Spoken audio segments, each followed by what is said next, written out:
I got an email today. It said, "Dear David, I watched your video on the giants of Genesis 6, and for a long time I agreed with you, but this note in my study Bible seems to prove the common teaching. Thanks." And this is the page he showed me. At Genesis 6:2 it says, "The identity of these sons of God has been a matter of much discussion, but the obvious meaning is that they were angelic beings."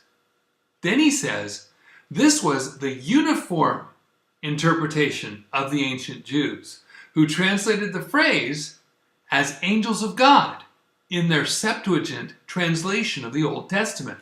Next he says, the apocryphal books of Enoch elaborate this interpretation.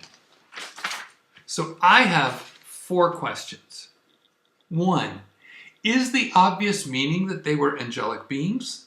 2, was this the uniform interpretation of the ancient Jews? 3, did they translate sons of God as angels of God in the Septuagint?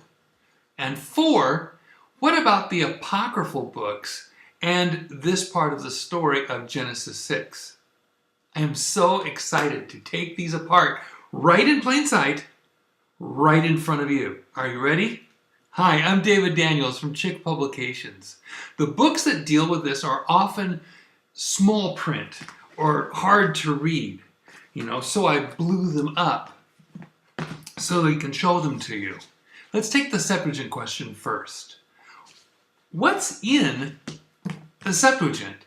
If you've watched my Septuagint series, you know there is no evidence for a BC Septuagint, and the earliest it might have been put together, at least partly, is shortly before Philo the Alexandrian Jew died in 50 AD. But from 120 to 200 AD, there were 3 men who made the Old Testament Greek translations. And because Origen, from about 230 to 250 AD, made the hexapla, we can see what they said, as well as Origen's own notes. Take a look. There. This is Genesis 6:2 in Origen's hexapla. This is a blow-up of 6:2. Now, note first that in Latin it says the sons of God are Sethites, and the daughters of men are Cainites. Origen didn't write that. It's in Latin. But note that it's not a new teaching either. Look at Aquila, 120 to 130. Aquila says sons, huioi. Look at Symmachus, 175 to 200. He says sons too, huioi. Look at Theodotion, again 175 to 200.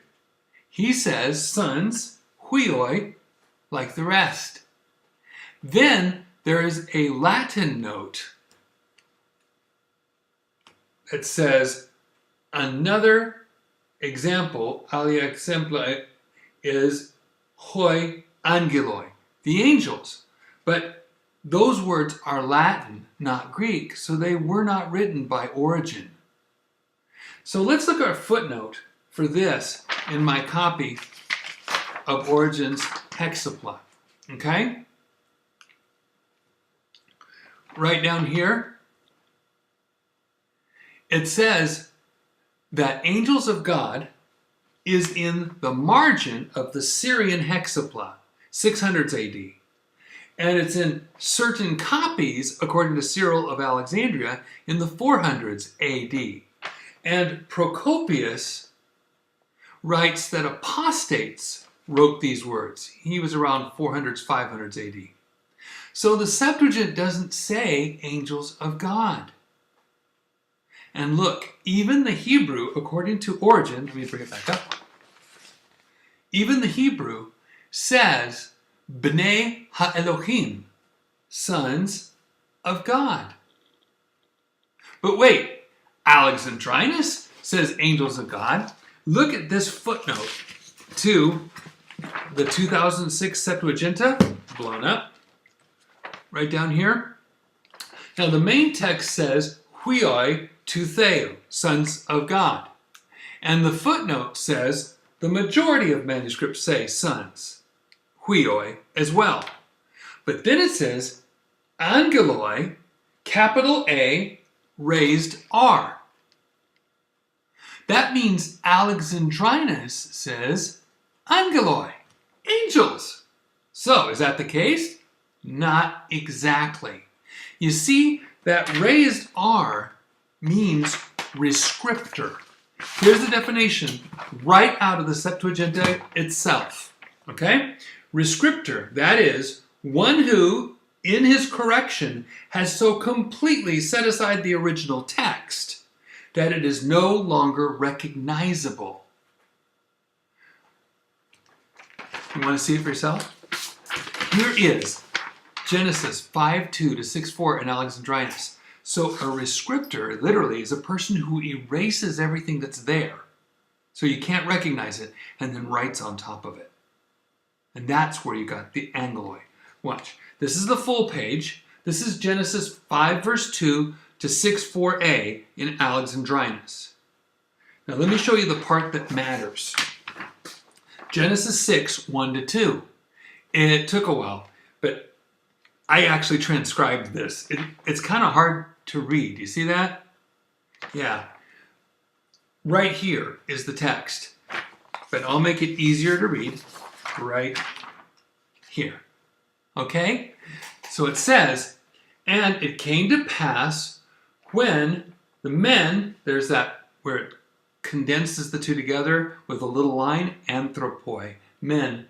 When men began to become many, multiply, on the earth, and daughters were born, that's all connected, to them, it says right here, the angels of God, seeing that the daughters of men were good or fair or beautiful,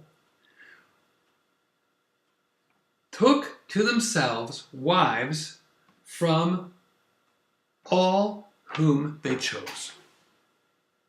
Now, did you see this gray area with a line through it? That's in the text right here. See that? Do you see how broken up the words are? And when I write them out, you see how long the words are compared to the other lines. Someone erased the original words on the line, then rewrote it with angeloi, angels, and then squeezed all the letters in to fit. So what would have fit the line? Huioi, sons. So not even Alexandrinus actually has angels of God in Genesis 6:2. It was most likely what almost every other text, everywhere in Greek and Hebrew, says. Sons of God. So, sons looks like the uniform interpretation, not angels. So, what about Enoch? The Eighth Sefer has both Enoch and Jasher. So let's look and see what they say caused the flood. Let me open up to Enoch chapter 7, verses 1 to 2 and 10 to 11. Here. It happened after the sons of men had multiplied in those days that daughters were born to them, elegant and beautiful. And when the watchers, the sons of heaven, beheld them, they became enamored of them, saying to each other, "Come, let us select for ourselves women from the progeny of men, and let us beget children." Then it lists all the angelic watcher chiefs by name, and the leaders stood on Mount Hermon. And then it says down here, then they took women, I'm skipping some stuff, teaching them sorcery. Verse 11, and the women conceiving brought forth giants, and they bore to them 3 races first, the great giants. The giants brought forth the Nephilim, and the Nephilim brought forth the Eliud, and they existed, increasing in power according to their greatness. So, finally we see where the story comes from. But what about the same timeline in Jasher? Jasher 4, 17 to 19, right here. Just parts, okay?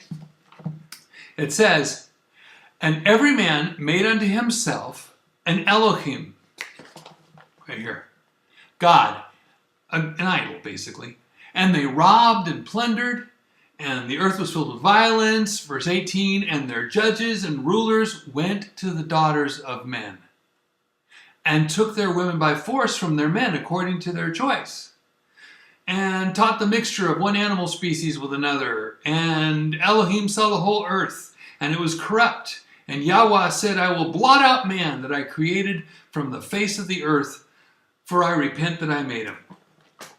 Wait a minute. These are both included in this Bible Sefer thing, this Bible-y type book thing. But they contradict right here. Were they angels or human judges? They can't be both. Both go into great detail and both contradict each other. I don't trust Enoch or Jasher. I think someone got the bright idea to expand upon Genesis and just let his imagination run wild. And the best way to disguise it was to give it the name of someone great, like Enoch, or a book that's mentioned twice in passing but no one has one, like Jasher. So what does that leave? 1, it was not the uniform interpretation of ancient Jews that the sons of God were angels. 2, the Septuagint did not translate sons of God as angels of God.